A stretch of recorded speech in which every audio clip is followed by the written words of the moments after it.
Some houses don't feel haunted. Some feel quiet in a way that makes you listen harder. Because sometimes silence isn't empty, it's aware. This one has watched nearly 2 centuries pass by. Wagon trains, families, war, and somehow it's still standing. People say they hear footsteps when no one's there, voices in empty rooms, movement that doesn't belong to anyone living. Tonight we're stepping inside a home that doesn't just hold history, it remembers it. This is the Rice-Tremonti House in Raytown, Missouri. Hello friends, my name is Marcia, and this is Midwest Ghost Hunters. In the early 1830s, Archibald Rice arrived here with his family after traveling west from North Carolina. He settled on 160 acres of what was then known as the Lost Township, land that hadn't been formerly surveyed. No clear boundaries, no road signs, just prairie, promise, and uncertainty. The Rice family built a 2-story cabin, along with smaller cabins for their enslaved workers. One of those cabins, belonging to a woman named Sophia White, still stands on its original site today. It's been restored more than once, but it hasn't moved. It's seen everything. By the 1840s, this land became a natural stopping point for travelers heading west on the Santa Fe, Oregon, and California trails. Wagons lined the property. Families camped for days, preparing for the next leg of their journey. The Rice family sold corn for livestock and provisions to keep people moving westward. At one point, nearly 500 men and more than 100 wagons were camped here at the same time. Imagine the noise, the dust, the anticipation. In 1844, Archibald officially gained title to the land, and soon after, the Gothic Revival home we see today was built. But history, as it often does, had other plans. Archibald died in 1849, and ownership passed to his son, Elihu Coffee Rice, and his wife, Catherine. Sophia White, Catherine's personal servant, came with them and took up residence in the cabin nearest the main house. She cooked most of the family's meals on the hearth in the cabin and served as a midwife to their children. When the Civil War broke out, the family fled to Texas to escape the violence along the Kansas-Missouri border. The property was left in the care of the Hunter family, who were later forcibly removed under General Order No. 11. Many homes in the area were burned during that time, but somehow this one survived. No one knows why. The Rice family returned in 1866 and continued farming the land. Sophia White remained with them even after emancipation, and when she became ill in 1896, she was moved into the main house and cared for by the family. She's buried in Woodlawn Cemetery in Independence. In 1908, Judge Joseph M. Lowe purchased the property. A few years later, in 1911, a red granite marker, which still stands today, was placed on the land by the Daughters of the American Revolution, commemorating the westward trails that once crossed here. During the 1930s, the house served as a country inn. Walls were opened up, the staircase removed, and once again voices filled the rooms.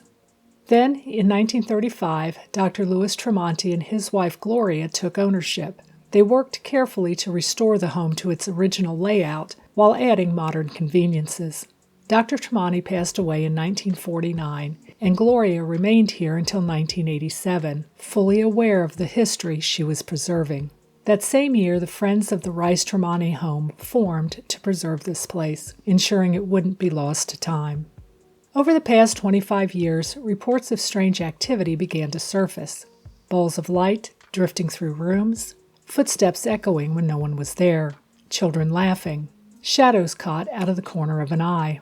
Volunteers reported movement in empty spaces, the feeling of being watched, not in a threatening way, but in a way that made you pause.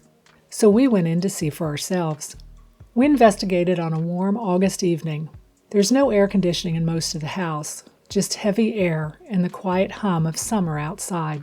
We placed static cameras and audio recorders throughout the home. There were no obvious hotspots, so we let the equipment listen the way the house has been listening for nearly 2 centuries.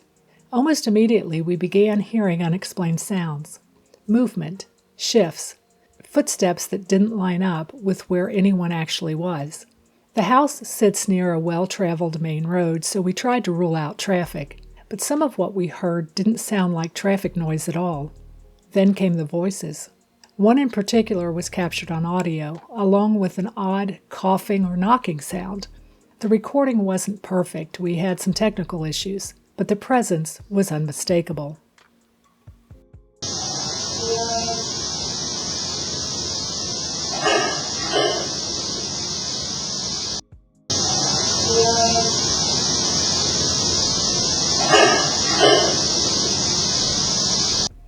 In Mrs. Tremonti's bedroom, our REM pod became unusually active while investigators were in the children's room down the hall.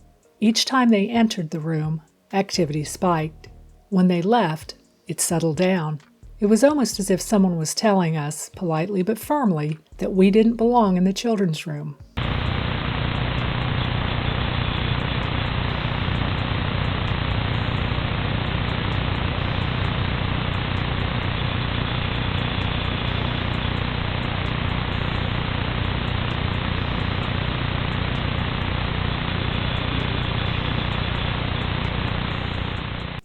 And then there was the window. Twice during the night, something crossed the east parlor window. Not a reflection, not a car, just a brief movement that appeared and then vanished.